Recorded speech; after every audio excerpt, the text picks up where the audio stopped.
Joia.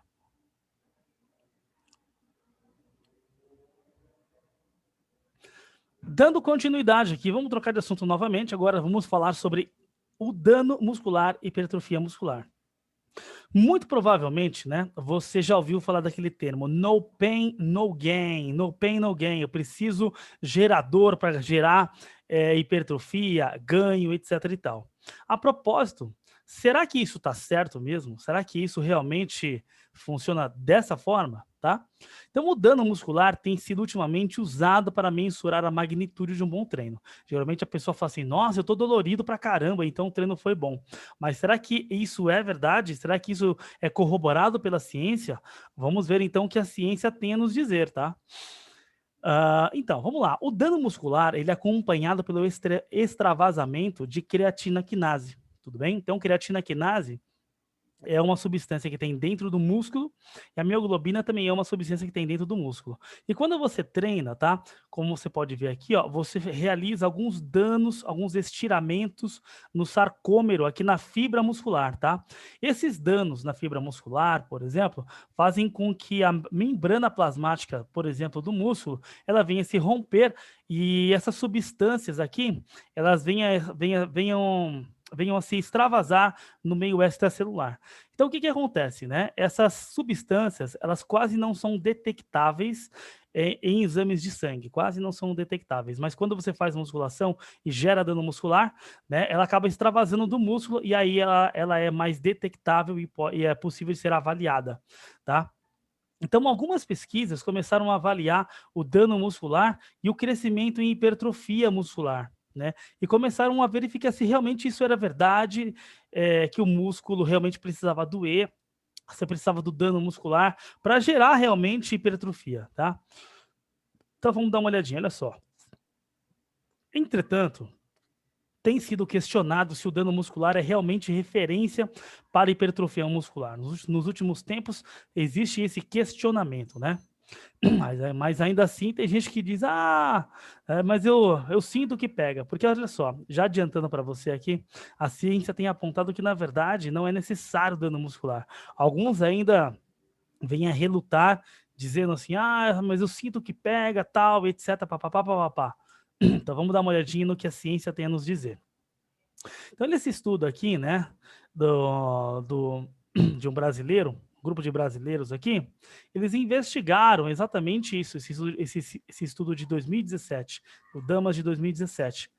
E eles criaram um modelo, né, que pudesse avaliar, olhar um gráfico, por exemplo, e realmente avaliar se o dano muscular era importante ou não. Então, para que você entenda, né, para que você entenda aqui, a linha pontilhada verde aqui, ó, ela representa a hipertrofia muscular, tá? E a linha pontilhada aqui, laranja, representa o dano muscular, tudo bem? E aqui o número 1, 2, 3 e assim por diante, representa as semanas de treinamento na qual eles submeteram aí os indivíduos que foram avaliados, tá? De amarelo, nós temos aqui então, né, na verdade, cada morro desse aqui, nós temos então a síntese proteica. Mas pintado de amarelo, nós temos a síntese proteica, que é orientada para reparação do dano, e de verde nós temos então a hipertrofia muscular, que é direcionada aqui para a hipertrofia propriamente dita. E o que que a gente consegue ver? Olha só, na primeira semana, na segunda semana e até mesmo na terceira semana, tá? O dano muscular, ele é considerável, ó, razoavelmente considerável nas 3 primeiras semanas. Obviamente, obviamente na primeira semana ela é mais pontiaguda ainda. Então o que que acontece? Ó, a maior parte, na verdade, da síntese proteica que acontece, tá? Quando existe um dano muscular exacerbado como esse, 90% mais ou menos, tá? Aqui não tem o número, mas tô mais ou menos falando para vocês aqui, quase tudo, sei lá, uns 90% ou até mais do que isso, dessa síntese proteica, ela na verdade é orientada para o dano muscular, tá? E não orientação para a reparação do dano, e não para a hipertrofia de fato, tá? Tá vendo a linha de hipertrofia aqui, ó, como ela cresce muito pouquinho? Tá vendo? Porque a maior parte, na verdade, dessa síntese proteica é orientada para a reparação do dano. E aí o que acontece, né? À medida que as pessoas elas vão treinando, né, o corpo ele começa a criar ali defesas para que ele consiga se proteger do dano muscular. Então a gente vê que na segunda semana o dano muscular ele é bem menor se comparado ao primeiro. Tá vendo? Olha só a linha de dano muscular, como ele é menor aqui na segunda semana, tá? Então, na segunda semana, a gente só tem isso aqui, ó. Na verdade, reparado por dano muscular, mas ainda é algo considerável, porque olha só, a hipertrofia ela não cresce tanto. Na terceira semana, continua crescendo a hipertrofia muscular e o dano é pouquinho. Na quarta semana, tá? Na quarta semana a gente quase não tem dano muscular, tá? E aí a hipertrofia começa realmente a crescer de verdade. Mas a hipertrofia realmente ela só cresce de fato, olha só, na 10ª semana, na ausência do dano muscular. Então, quando o dano muscular ele é quase nulo, quase não existe dano muscular, é aí que, na verdade, a gente tem hipertrofia muscular, tá? Esses resultados apontam que, na verdade, o dano muscular ele não só não é necessário, como o dano muscular ele parece mais atrapalhar do que ajudar. Entendeu? O dano muscular ele não só é necessário, mas ele mais atrapalha do que ajuda.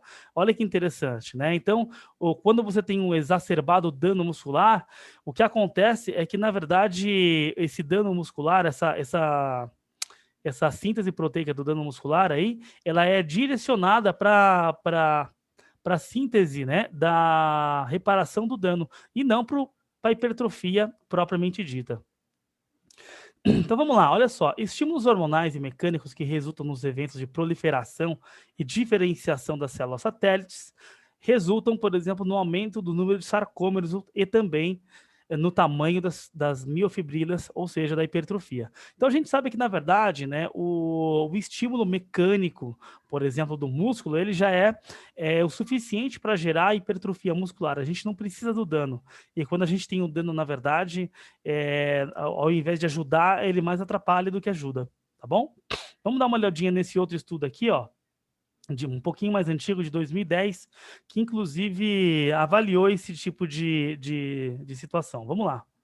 Então, nesse estudo, 8 homens, né, e 6 mulheres participaram, tá? E nesse estudo aqui, eles treinaram os indivíduos, então, em um ergômetro que só permitia contrações excêntricas aqui de quadríceps, né? Esse era um ergômetro como esse, essa imagem foi retirada do estudo. Tá? Então, olha só, né? Eles dividiram essas pessoas aí em 2 grupos, tá? Só que, o que acontece, né?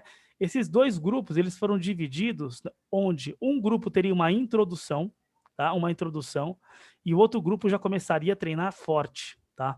Então, olha só, um dos grupos começou, então, né? Com a percepção subjetiva de esforço, ali de intensidade, de 8. Então, a PSE aqui significa percepção subjetiva de esforço, que no caso, 8 significa um pouco duro. Então, olha só, essa turma aqui, né, que começou, essa turma aqui do triângulo, eles já começaram aqui treinando de forma intensa, tá? Exatamente com o objetivo de gerar dano muscular nele. Então, eles já começaram sem prévia, sem introdução, já começaram bem intenso, bem forte, tá? Essa outra turma aqui, ó, a bolinha, por exemplo, eles tiveram uma adaptação, exatamente para não gerar dano muscular. Então, eles começaram a elevar a carga aos poucos. Então, a diferença é que eles tiveram aí 3 semanas de adaptação. E ao invés de começar com percepção subjetiva de 8, começaram por percepção subjetiva de 6 aqui na escala de percepção. E 5 minutos de sessão. E foi aumentando até chegar a PSE dos colegas aqui de 8, né? Na escala que vai até 13, beleza? Eles fizeram a mensuração da hipertrofia utilizando ressonância magnética, né? Avaliando aí a área de secção transversa do músculo e realizaram a mensuração da força por intermédio de força isométrica de extensão de joelhos.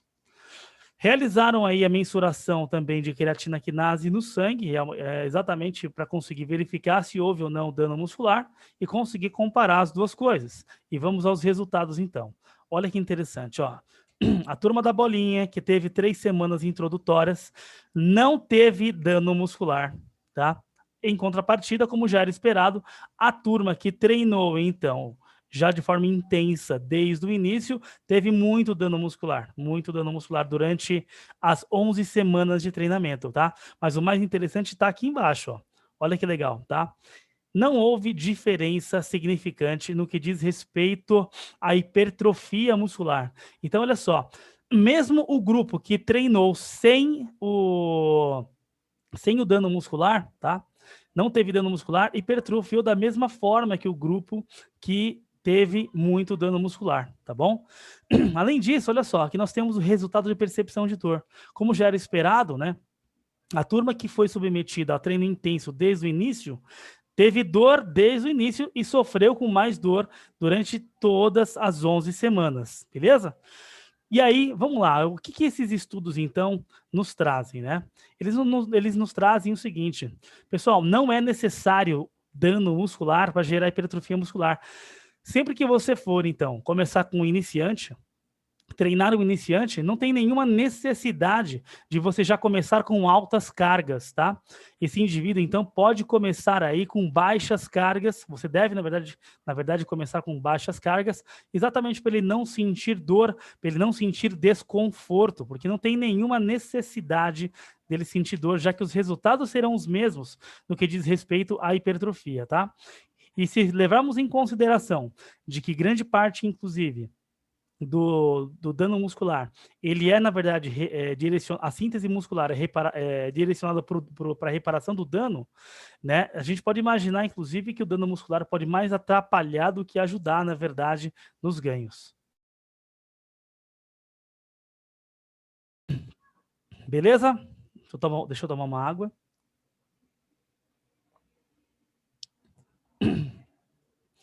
Então, vamos lá. A dor tardia não só não é parâmetro, como parece ser um limitador para a hipertrofia muscular, tá?